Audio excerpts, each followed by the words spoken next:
ETF index mutual funds నేర్చుకుని stock మార్కెట్లో రాణించాలనుకుంటున్నారా? వెంటనే ఈ నెంబర్కి కాల్ చేయండి. నమస్తే రమగారు. నమస్తే జయ. రమగారు, మనం వేగుచుక్క సిరీస్ లో ఉన్నామండి. యువరాజుని చితకుట్టారు, అంటే 20 కొరడా దెబ్బలు తిన్నాడు.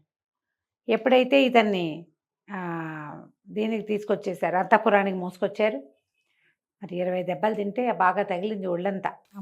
ఊడిపోయిన చెండాలన్నిటికీ నెయ్యి రాసి, నూనె రాసి, మందు రాసి, నానా గందరగోళం పసర్లు అవి పెట్టి వైద్యం చేస్తున్నారు.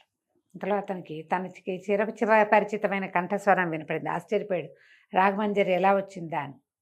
కల్లో ఉన్నాను అనుకున్నాడు. కాదు, రాగమంజరి నిజంగానే వచ్చింది. ఎప్పుడైతే ఇతను ఆ గ్రామంలో ఒక అమ్మాయిని ప్రేమించాను అని చెప్పాడో, రాజు వెంటనే ఎవరిని ప్రేమించాడో వాళ్ళనే పెళ్లి చేసుకోవాలి. ఇప్పుడు అదేగా మన రూలు. ఒక అమ్మాయిని ప్రేమించి ఇంకో అమ్మాయిని పెళ్లి చేసుకోవడం రాచరికం ప్రకారం అట్లా చేయడానికి వీల్లేదు. రాజుగారి అబ్బాయే ఖచ్చితంగా ఉంటే మిగిలిన వాళ్ళు చేయవలసిందే. ఓహో, పిలిపించేశారు. అందుకని ఏం చేశారు, ఈ చిత్రవ్రతుడిని పట్టుకుని ఈ అబ్బాయి ప్రేమించిన అమ్మాయి ఎవరి తాలూకా అని తండ్రితో సహా కూతురుని రప్పించారు. ఆ పిల్ల ఆల్రెడీ, ఆ అమ్మాయి ఏం చేసిందంటే, ఆ రాగమంజరి ఆయనకి తండ్రికి చెప్పింది, మన ఇంటికి వస్తున్నవాడు, నన్ను రక్షించినవాడు, నన్ను ప్రేమించినవాడు కదంబ రాజ్యానికి యువరాజని వివరంగా చెప్పేసింది. తండ్రి సిద్ధంగానే ఉన్నాడు. అంటే వాళ్ళు ఏమనుకున్నారు, యువరాజు మళ్ళీ వస్తాడో రాడో తెలియలే వాళ్ళకి. అనుకోకుండా సైనికులు వచ్చారు శుభలేఖ పట్టుకుని, నిన్ను రమ్మంటున్నారు అని. ఆయన కూతుర్ని వెంబడి పెట్టుకుని వచ్చాడు.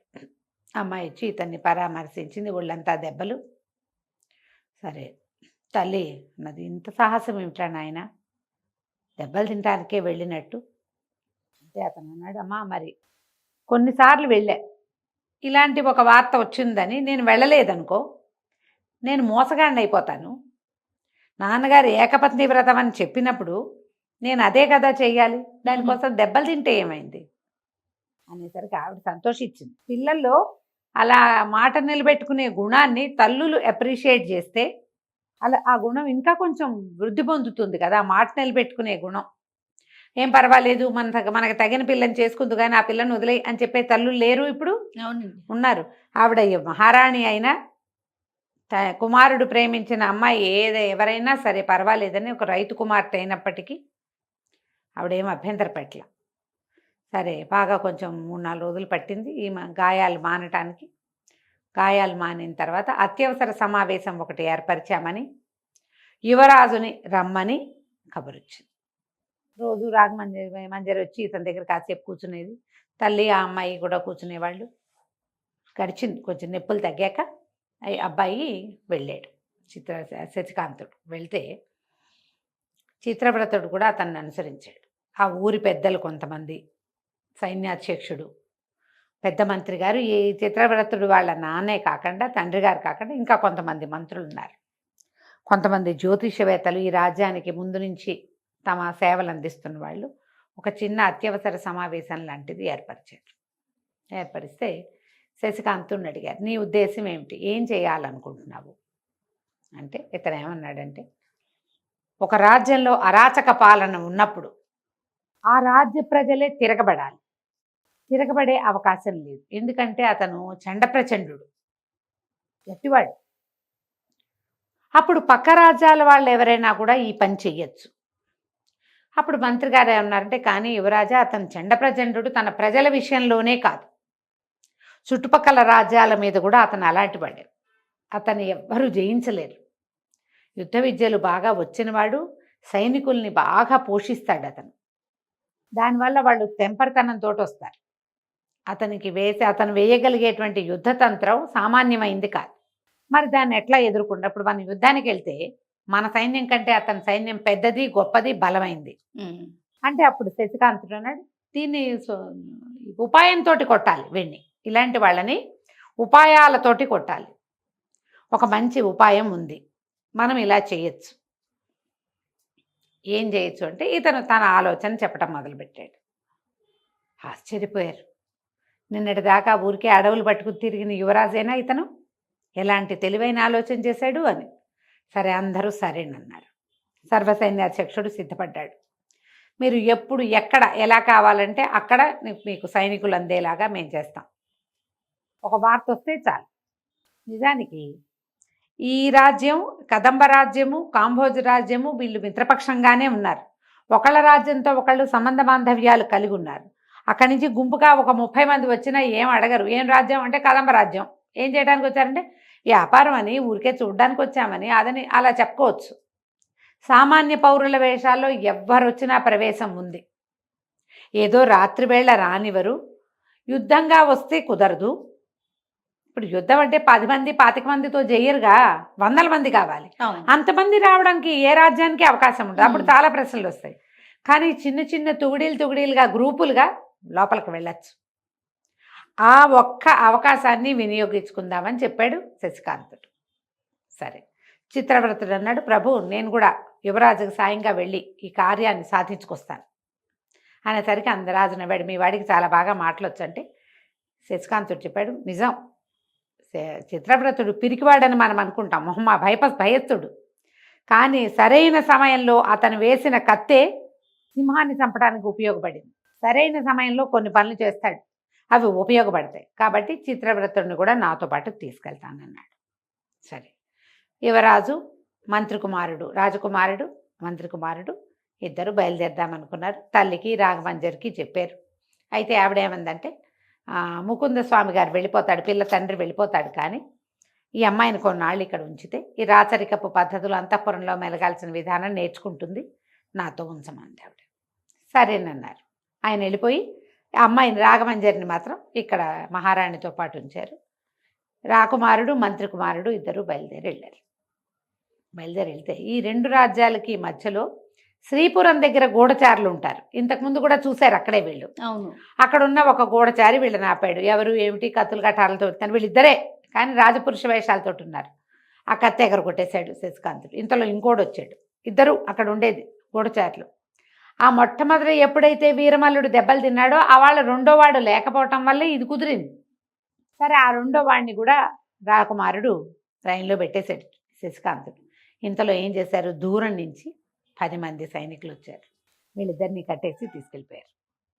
వీళ్ళ అబ్బాయిలు ఇద్దరు ఏం చేశారు, చక్కగా బట్టలు మార్చుకుని తమ దగ్గర జోలెల్లో ఉన్న బట్టలు వేసుకున్నారు. ఇద్దరు వృద్ధులు 2 గుర్రాలు నడిపించుకుంటూ వెళ్తున్న వేషం వేసుకున్నారు. చక్కగా ముస్తాబయ్యారు పెద్దవాళ్ళుగా. రాజ్యంలోకి ప్రవేశించారు. రోడ్డు మీదే ఒకడు అడిగాడు, ఎక్కడికి వెళ్తున్నారు ఏమిటి అని అడిగేసరికి ఏం చెప్పాడు, బాబు పెద్దవాళ్ళం గుర్రాలు అమ్మడానికి వెళ్తున్నాము అనేసరికల్లా చీకటి పడింది, ఇప్పుడు వెళ్ళడానికి కుదరదన్నారు. అయ్యో చీకటి పడితే ఈ అడవిలో ఏముంటాం, రాజ్యం పొలిమేరలు దాటి లోపలికి వెళ్ళాలి కదా, సరే మాకేదైనా ఇచ్చి వెళ్ళండి అన్నారు. ఏమిటి ఇస్తే రానిస్తారా, ఇస్తే రానిస్తే ఇంకేముంది, సెక్యూరిటీ పోయినట్టేగా, ఏదైనా కాల్చి చేతిలో పెడదామనిపించింది వీళ్ళకి. ఏం చేశారు, జేబులో నుంచి డబ్బులు తీసి ఇచ్చారు. పైన ఇంకో 4 ఉంటారన్నాడు వీడు.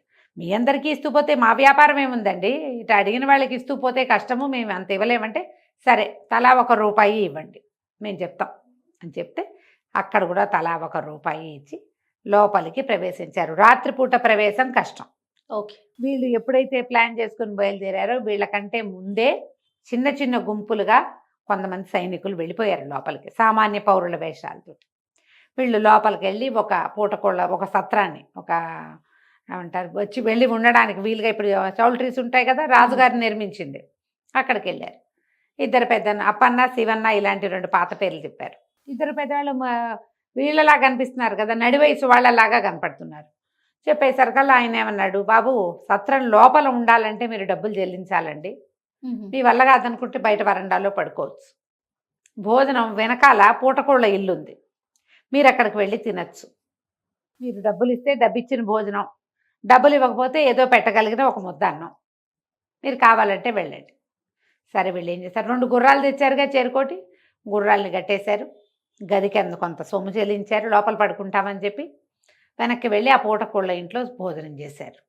మంచి భోజనమే చేసి డబ్బులు ఉన్నాయి పట్టుకొచ్చుకున్నారు, ఇటు వచ్చి పడుకున్నారు, శుభ్రంగా నిద్రపోయారు.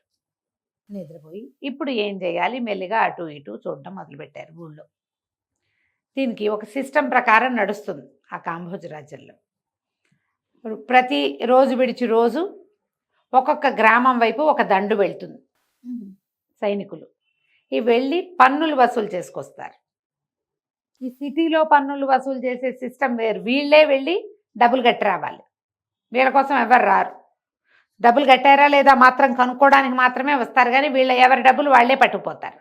ఊళ్ళకి మాత్రం దండుగా వెళ్తారు. వెళ్ళి ఊళ్ళో ఒక చోట దండు విడిసి మేము పన్నులు వసూలు చేయడానికి వచ్చాము మహోయ్ అని చెప్తే అప్పుడు పన్నుల తాలూకు సొమ్ము ఒక చోట తీసుకొచ్చి పెడతారు. ప్లాన్ ప్రకారం అవుతుంది. ఇప్పుడు ఏ దండు ఎటు వెళ్తుంది అనేది మెల్లిగా ఒక్కొక్క ప్రశ్న వేసి తెలుసుకున్నారు. ఆ దండు వెళ్ళిన వైపు బయలుదేరారు వీళ్ళిద్దరు.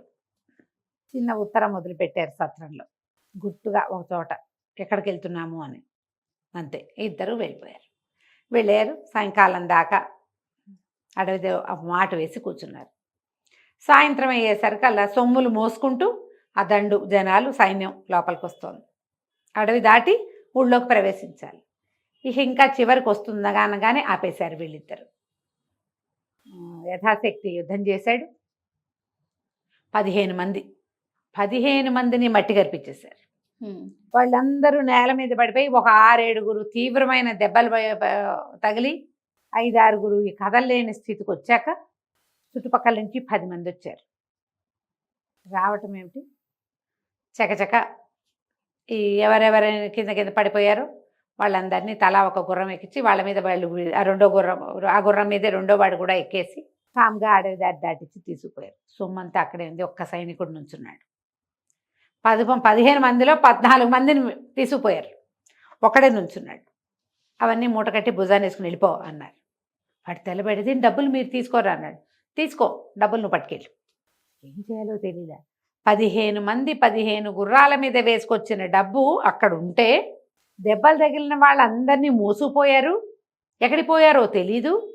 డబ్బేమో వాళ్ళకి అక్కర్లా. ఆ వెళ్ళిన వాళ్ళలో ఒక్కడు కూడా డబ్బు వైపు చూడలేదు. వాళ్ళంతా మోసుకెళ్లే వ్యవహారంలోనే ఉన్నారు.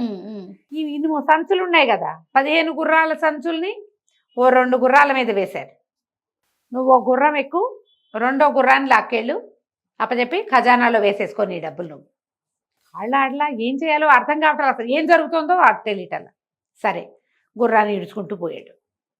అబ్బాయిలిద్దరు వీళ్ళ దారిని వెళ్ళి వచ్చేసారు. ఆ మర్నాడు ఈ మన పూటకోళ్ళ ఇంటి దగ్గర చాలామంది బీదా బిక్కి జనం ఉంటారు. ఆ ఊళ్ళో చిన్న వాళ్ళు, పెద్దవాళ్ళు, కుటుంబం లేని వాళ్ళు, అలాంటి వాళ్ళంతా పూటకోళ్ళ ఇంట్లో మామూలు సాధారణ భోజనం చేస్తారు.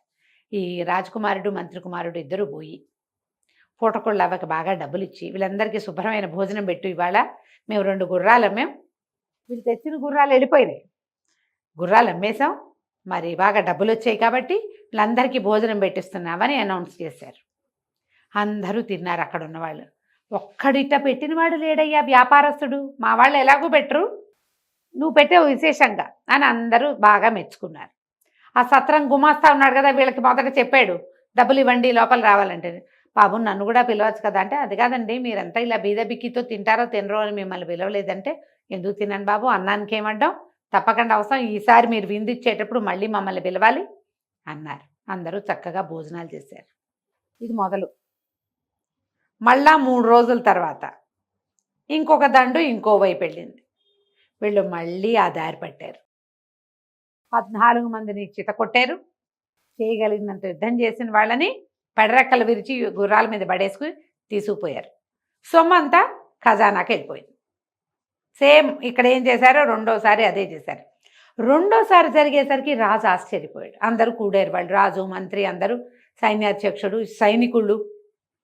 అది చెప్పాడు, వాడు మామూలు వాడు కాదండి, ఆ కుర్రాడు కత్తి తిప్పితే కత్తే కనపడలేదు, 15 మందిని చెండాడేశాడు, అరగంట అయ్యేసరికి మొత్తం అందరం కింద పడిపోయాము, నన్ను ఒక్కడనే ఆటే దెబ్బలు కొట్టకుండా ఉంచాడు, ఇవి తీసుకుపోమన్నాడు.